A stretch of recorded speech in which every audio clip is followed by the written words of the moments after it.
But what we're doing today is rolling out what we call a new vision for America passenger rail.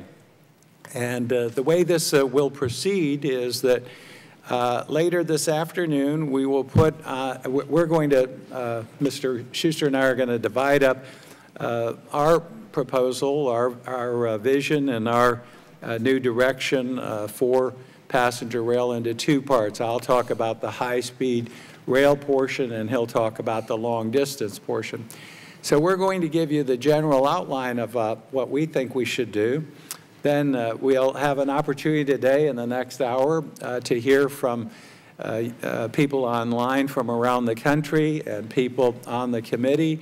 Well, anyone who's participating will have an opportunity to, again, offer some either questions or suggestions, and we welcome them.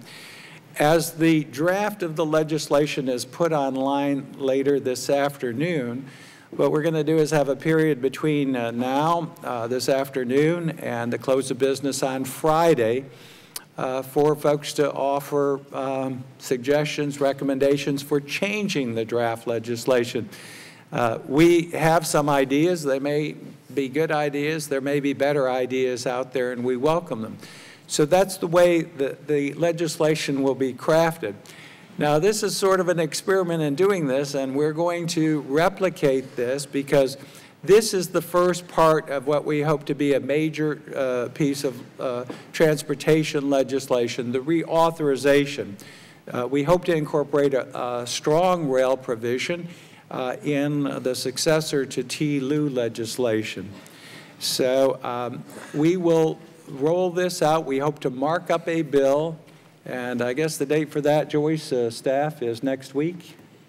We should be able to introduce on Tuesday. We're going to introduce on Tuesday because the House comes back in session, and we're hoping to mark up. Committee markup Wednesday.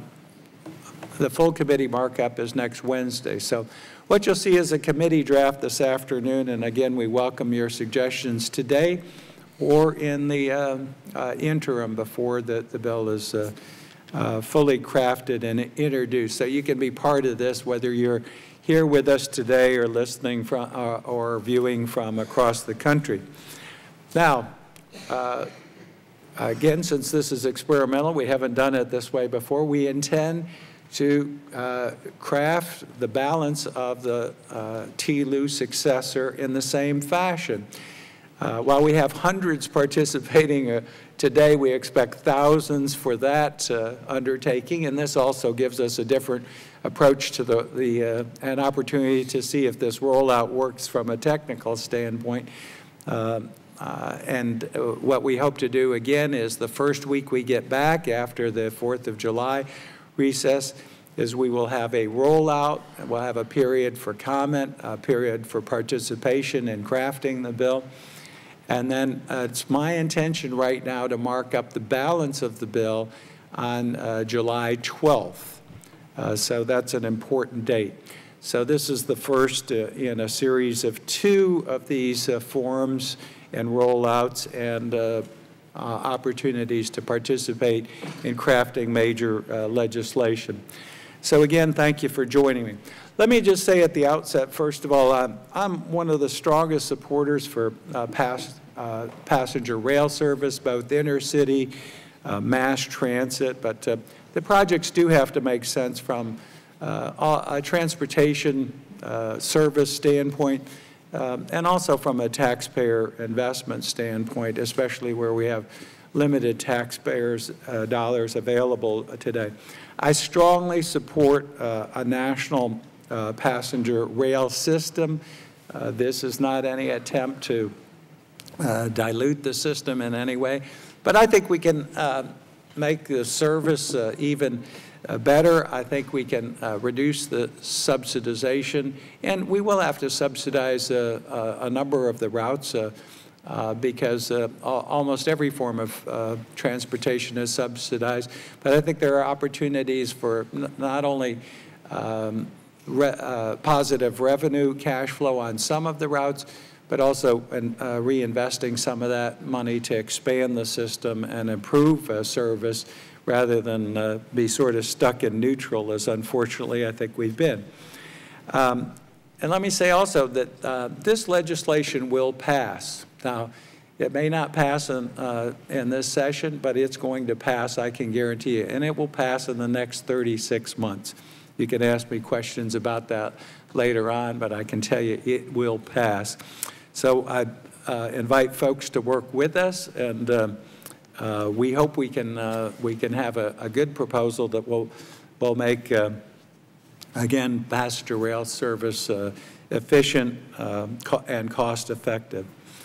Let me go over, and I'll take the first part of this proposal. And as some of you may know, I worked on the PREA legislation, Passenger Rail Investment Act, that was signed into law by President Bush. Many people worked on it. We had good safety provision in that, working with Mr. Oberstar. We had some reforms for Amtrak in there. We created a blueprint for high-speed rail for the nation. Some of the money got ahead of some of that legislation, and we've seen, unfortunately, a very difficult start, a lot of the money coming back to the federal government, some failed attempts, and that's not what we want to happen. If we're going to invest taxpayer dollars, we want successful projects. Our proposal today deals with what I think is focusing on a recipe for success, not a recipe for failure. And that's, first of all, as far as high speed, is to concentrate on the Northeast Corridor. Many reasons for doing that. It's the most congested. It's the most beneficial to all the members of Congress. 70% of our chronically delayed flights emanate from the Northeast Corridor. It's also the only corridor that Amtrak and the government own that is conducive to running high-speed rail and is ready, available. So we think that it's important to focus on one corridor and make it a success. And that's the corridor from Washington, D.C. through New York to Boston. We are proposing, again, and it's kind of funny, last night I saw this report. I was going through different reports. This is a new vision for America's passenger rail. Bud Schuster and Susan Molinari. I talked to Susan. Now, Susan is on her way. She's at the airport. She's going 2 weeks to Italy. She can't be with us, but she may be watching this. But she produced this. I wish I was going with her to Italy today, but right now we have to actually continue her vision. This never got implemented, but this is 1997, so we've been working on this for some time. Many of the ideas you'll hear today are some that folks looked at more than a decade ago and proposed. One of those proposals that is in there is something that we are reiterating today. We think the Northeast Corridor needs to be separated out. Amtrak is an operating company. It's very difficult both to develop, finance, construct, and operate a high-speed system. So that's part of the basis of what they proposed back then and what we propose again today. And we propose that it become an operating unit under the Department of Transportation, U.S. Department of Transportation. We also propose a big change that we will allow open competition, and this is a bill that will be centered on open competition and bidding on the services. We do not preclude Amtrak from bidding on the service. And the structure that we have put in the bill is to allow the Northeast Corridor to be bid on and have open competition on two bases. The first basis would be the basis of separating the infrastructure, which has been proposed in the past, from operations. So you would actually have the opportunity for two bids. One, to maintain and control and operate the infrastructure itself, that 437 miles of track and right-of-way. The second part of that proposal would be to have a separate operating company, and that could be bid separately according to the terms that we have in the draft. The second way this could be bid on in open competition would be a turnkey project, so that there are opportunities to both develop, control, maintain, and run the infrastructure and also operate the high-speed service.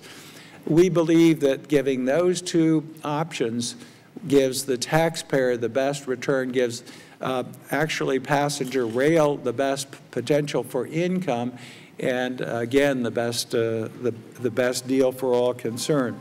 So we propose, again, the breakout DOT. Now, the final decision would be made on selection by an executive committee. When we set up PREA, we set up, we provided the opportunity to set up regional commissions or high-speed rail commissions. We already have one for the Northeast Corridor. It's representative of the communities and the states along the way. What we didn't have is a good selection process, and now with DOT, again, becoming involved in this, and again, the public maintains ownership of the corridor. We're not giving it to any private firm. But we, in fact, provide in the legislation that an executive committee of 5 members, the way that bill we hopefully will have drafted, will allow, again, the existing PREA high-speed rail commission that was created to have a smaller executive committee to make the final selection. DOT would narrow down to 2 or 3, and the final selection would be made by the locals, so it would be in their best interest too, and they would participate. So those are some of the provisions of the legislation. We think it's important to incorporate the law that we have and define it, the ownership that we have, retain it, and give an opportunity, again, for open competition. Let me say in closing, I want to contrast the proposal we bring here today to what Amtrak has rolled out to date. And Amtrak has made some progress. First, several months ago, they finally identified and designated the Northeast Corridor as a high-speed rail corridor. It was not prior to that time. It has been made eligible for receiving some of the funds that have been set aside for high-speed rail. But their plan is a 30-year plan, $117 billion, which I said people would turn blue if they wait for Congress to provide them with that money. And you'd also turn blue waiting for a high-speed train. And right now, Amtrak makes the decision. They're the operator, the franchisee. They do everything in addition to controlling that right-of-way and infrastructure in the Northeast Corridor. What we propose is quite a contrast. We think we can do it in a third of the time, in 10 years rather than 30 years. We think that rather than $117 billion in public money, that we can attract a large percentage of the funds to help do this from private capital. So we think we can attract investment. And if you talk to folks on Wall Street, money will only chase projects for so long, so there has to be some definition in time to attract that money, and then some opportunity to participate and also to receive some of the benefits, not only flowing back to passenger rail service and enhancing that in the country, but also into the Northeast Corridor. And finally, instead of Amtrak deciding this, we'll have folks from the state and local level making the decision. So we think that we have a recipe for success. And then finally, we do have examples of success. And we have heard from folks across the world